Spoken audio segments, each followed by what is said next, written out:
Hi every one. ഞാൻ Sumi ബാംഗ്ലൂരിലാണ് work ചെയ്യുന്നത്. ബാംഗ്ലൂരിലെ അധ്യാപികയാണ്. അപ്പോൾ ഞാൻ ഇന്ന് മുതൽ എൻ്റെ ചാനലിൽ ഇംഗ്ലീഷ് കോച്ചിങ് ക്ലാസ് സ്റ്റാർട്ട് ചെയ്യുകയാണ്. അതായത് നമ്മുടെ ഡെയിലി ലൈഫിന് യൂസ് ചെയ്യാൻ പറ്റുന്ന സാധാരണമായിട്ടുള്ള കോമൺ ഇംഗ്ലീഷ് സെൻറ്റൻസുകളാണ് വീഡിയോയിൽ ഉൾപ്പെടുത്തിയിരിക്കുന്നത്. ദയവായി കാണുക, സപ്പോർട്ട് ചെയ്യുക. അതേപോലെ നിങ്ങളുടെ ചെറിയ ചെറിയ എന്തെങ്കിലും നിർദ്ദേശങ്ങളോ അങ്ങനെയുള്ള കാര്യങ്ങൾ സജഷൻസോ അങ്ങനെയൊക്കെ കമൻറ്റിലൂടെ തരാവുന്നതാണ്. അപ്പോൾ let start our class. Walk slowly എന്ന് പറഞ്ഞാൽ പതുക്കെ വരിക, പതുക്കെ നടക്കൂ. സ്പീക്ക് അലൗഡ്, ഉച്ചത്തിൽ സംസാരിക്കൂ.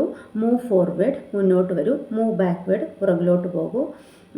കീപ്പ് യുവർ വോയിസ് ഡൗൺ, നിൻ്റെ സൗണ്ട് കുറച്ച് കുറയ്ക്കൂ. ഡോണ്ട് ബി ടു ലൗഡ്, വളരെ ഉച്ചത്തിൽ സംസാരിക്കാതിരിക്കൂ എന്ന് പറയാം. ഡോണ്ട് ബി ടു ലൗഡ് എന്ന് പറയാം. ഗോ ബാക്ക്, പുറകിലേക്ക് പോകൂ. Get ready for today's class, ഇന്നത്തെ ക്ലാസ്സിന് റെഡിയാകൂ എന്ന് പറയാൻ യൂസ് ചെയ്യാം. സ്റ്റാൻഡ് സ്റ്റിൽ എന്ന് പറഞ്ഞാൽ അവിടെ നിൽക്കൂ. ഡോണ്ട് മൂവ് എന്ന് പറഞ്ഞാലും അവിടെ അനങ്ങാതെ നിൽക്കൂ എന്നാണ് അർത്ഥം. ലുക്ക് ഹിയർ, ഇങ്ങോട്ടേക്ക് നോക്കൂ. ലുക്ക് ദെയർ, അങ്ങോട്ടേക്ക് നോക്കൂ. ലുക്ക് അറ്റ് മീ, എന്നെ നോക്കൂ എന്നാണ് അർത്ഥം. Then now it's your turn to do this activity എന്ന് പറഞ്ഞാൽ ഇപ്പോൾ ഇത് നിൻ്റെ ടേൺ ആണ്, ഈ ആക്ടിവിറ്റി ചെയ്യാൻ ഇത് നിൻ്റെ ടേൺ ആണെന്ന് അർത്ഥം.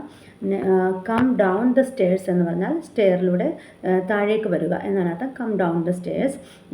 ദെൻ സ്റ്റെപ്പ് എ സൈഡ് എന്ന് പറഞ്ഞാൽ സൈഡിലേക്ക് മാറി നിൽക്കൂ.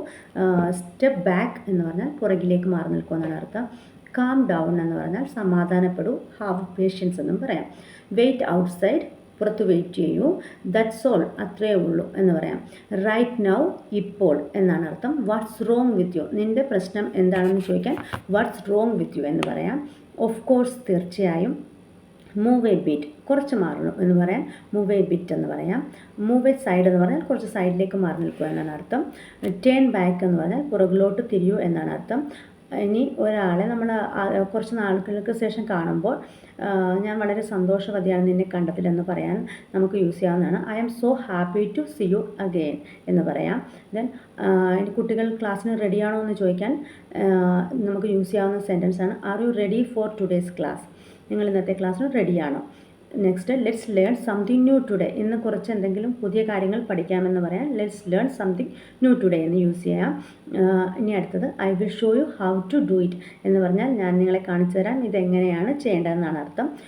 ഇനി കുട്ടികൾ നന്നായിട്ട് ചെയ്യുകയാണെങ്കിൽ നിങ്ങൾ നന്നായിട്ട് ചെയ്യുന്നു എന്ന് പറയാം. യു ആർ ഡൂയിങ് ഗ്രേറ്റ് എന്ന് പറയാം. യു ആർ ഡൂയിങ് ഗ്രേറ്റ് എന്ന് പറയാൻ നിങ്ങൾ നന്നായിട്ട് ചെയ്യുന്നു എന്നാണ് അർത്ഥം. ലെറ്റ്സ് ഡു സം മോർ, ഇനിയും കുറച്ച് കൂടുതൽ ചെയ്യൂ എന്ന് പറയാൻ ലെറ്റ്സ് ഡു സം മോർ എന്ന് യൂസ് ചെയ്യാം. ഇനി ഇങ്ങനെയാണ് ഇത് ചെയ്യേണ്ടതെന്ന് പറയാൻ this is how you do it എന്ന് പറയാം. വൗ ഐ ഇംപ്രസ്ഡ് എന്ന് പറഞ്ഞാൽ ഞാൻ നിങ്ങൾ ചെയ്യുന്നതിൽ ഇംപ്രസ്ഡ് ആയിരിക്കുന്നു എന്ന് പറയാം. പിന്നെ അതുപോലെ യു ഡിഡ് ഗ്രേറ്റ് എന്ന് പറഞ്ഞാൽ നിങ്ങൾ നന്നായി ചെയ്തു എന്നാണ് അർത്ഥം. ഇനി ആർക്കിത് ചെയ്യണം എന്ന് ചോദിക്കാനായിട്ട് നമുക്ക് യൂസ് ചെയ്യാവുന്ന സെൻറ്റൻസാണ് who wants to do this activity എന്ന് പറയാം. Who wants to do this activity എന്ന് പറഞ്ഞാൽ ഇനി ആർക്കാണ് ഈ ആക്ടിവിറ്റി ചെയ്യേണ്ടത് എന്നാണ് അർത്ഥം. ഇനി അടുത്ത ആക്ടിവിറ്റിയിലേക്ക് പോകാമെന്ന് പറയാൻ let's move to the another activity, ഇനി അടുത്ത ആക്ടിവിറ്റിയിലേക്ക് പോകാമെന്നാണ് അർത്ഥം. ഇനി നമുക്ക് നിങ്ങൾ ഇന്നത്തെ ക്ലാസ് ഇഷ്ടപ്പെടും എന്ന് പറയാനായിട്ട് I am sure you will love today's class എന്നും പറയാവുന്നതാണ്. Follow me, I will show you how to do it, എന്നെ ഫോളോ ചെയ്യൂ, ഞാൻ നിങ്ങളെ കാണിച്ചു തരാം ഇത് എങ്ങനെയാണ് ചെയ്യേണ്ടതെന്നാണ് അർത്ഥം. വാച്ച് കെയർഫുള്ളി എന്ന് പറഞ്ഞാൽ വളരെ ശ്രദ്ധിക്കൂ എന്നാണ് അർത്ഥം. നോക്കൂ എന്നാണ് അർത്ഥം. വളരെ ശ്രദ്ധിച്ചു നോക്കൂ. ഇനി കീപ്പ് ഓൺ റൈറ്റിംഗ് എന്ന് പറഞ്ഞാൽ എഴുതിക്കൊണ്ടേ ഇരിക്കൂ എന്നാണ് അർത്ഥം. ഇനി it is so much fun right എന്ന് പറഞ്ഞാൽ ഇത് വളരെ രസകരമായിട്ടില്ലേ എന്നാണ് അർത്ഥം. ഇനിയും വളരെ കൂടുതൽ ചെയ്യൂ എന്ന് പറയാനായിട്ട് നമ്മൾ എന്ത് സെൻറ്റൻസാണ് ഇംഗ്ലീഷിൽ യൂസ് ചെയ്യുക എന്നുള്ളത് കമൻറ്റിലൂടെ നിങ്ങൾ അറിയിക്കുക. അതേപോലെ ഇനിയും വീഡിയോയിൽ എന്തെങ്കിലുമൊക്കെ ഉൾപ്പെടുത്തണമെന്നുണ്ടെങ്കിൽ നിങ്ങളുടെ സജഷൻസും കമൻറ്റിലൂടെ അറിയിക്കാവുന്നതാണ്. അപ്പോൾ thanks for watching. Bye bye.